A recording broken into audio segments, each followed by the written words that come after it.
बिस्मिल्लाहिर्रहमानिर्रहीम। उम्मीद करता हूँ कि आप लोग खैरियत से होंगे। आज टोटल इंस्टीट्यूशन के टॉपिक के साथ मैं आपकी खिदमत में हाजिर हुआ हूँ।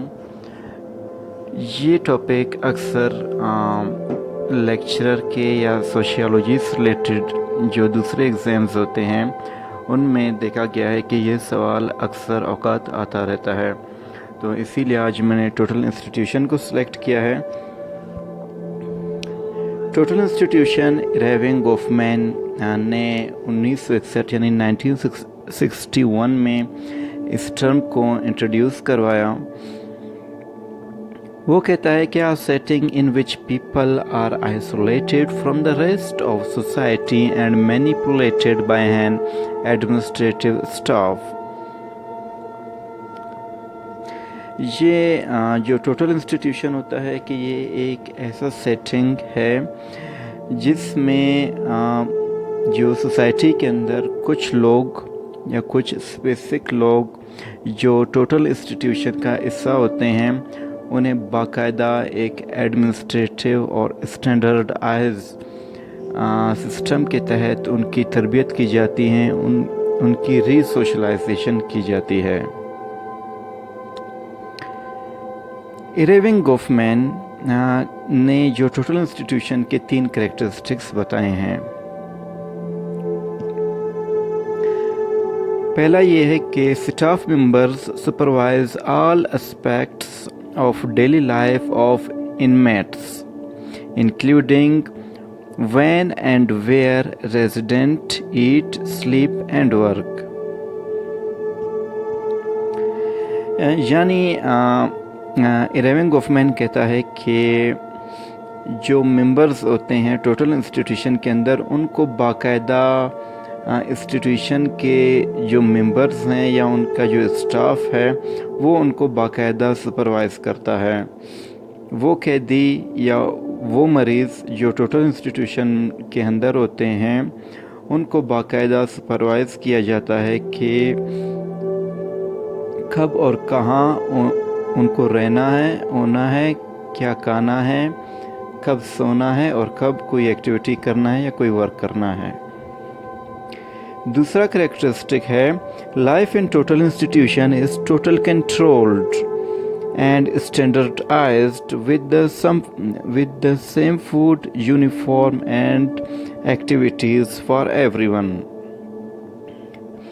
टोटल इंस्टीट्यूशन एक मुकम्मल कंट्रोल्ड और स्टैंडर्डाइज्ड सिस्टम है या इंस्टीट्यूशन है सॉरी, जहाँ पर जितने भी आप इनमेट्स यानी कि प्रिजनर्स या पेशेंट हैं उनको एक तरह का खाना दिया जाता है, एक तरह का यूनिफॉर्म दिया जाता है और एक तरह की एक्टिविटीज़ सबको दी जाती हैं और सबको एक्टिविटीज़ करनी होती हैं। तीसरा कैरेक्टरिस्टिक है कि formal rules dictate when, where and how inmates perform daily activities. ये जो एक्टिविटीज़ का जिक्र मैंने पहले 2 कैरेक्टरिस्टिक में किया, इनके हवाले से फॉर्मल रूल्स मौजूद है जिनके हवाले से उनको डिक्टेट किया जाता है कब कहाँ क्या एक्टिविटी करनी है, कब क्या खाना है, किस दिन क्या खाना है, किस टाइम खाना है, किस टाइम एक्सरसाइज करना है, किस टाइम कोई स्किल सीखना है या किस टाइम कोई क्लास अटेंड करना है। ये एक स्ट्रिक्ट और बिल्कुल फॉर्मल रूल्स के तहत जो टोटल इंस्टीट्यूशन है वो चलता है। टोटल इंस्टीट्यूशन के कुछ एग्जांपल्स हैं जैसे कि प्रिजन यानी जेल। जेल के अंदर जब कोई कैदी जाता है किसी जुर्म के तहत या किसी भी वजह से वो जेल में जाता है और उसे सज़ा होती है तो उसके बाद उसकी एक सोशलाइजेशन शुरू होती है जिसे रिहेबिलिटेशन कहा जाता है।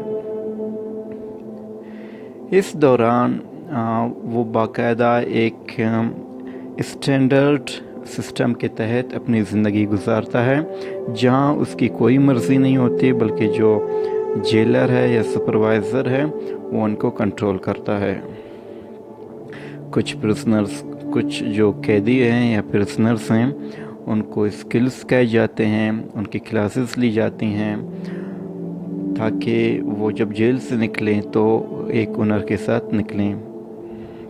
اس کے علاوہ ان کا یونیفارم اور کھانا پینا ایک اسٹینڈرڈ رول کے تحت ہوتا ہے۔ ڈرگ ہاسپٹلز میں بھی ایک ڈسپلن ہوتا ہے اور یہ بھی ایک ٹوٹل انسٹیٹیوشن کا حصہ ہیں، جہاں پر جتنے بھی ڈرگ ایڈکٹس پیشنٹس ہیں ان کو یونیفارم دی جاتی ہیں، کھانا دیا جاتا ہے، ایکسرسائز کروائی جاتی ہے، سوئمنگ کروائی جاتی ہے اور ایک بہترین تربیت ان کی جاتی ہے۔ اور یہاں پر بھی ایک فارمل رولز ہوتے ہیں اور تمام چیزیں ڈسپلن کے تحت چلتی ہیں۔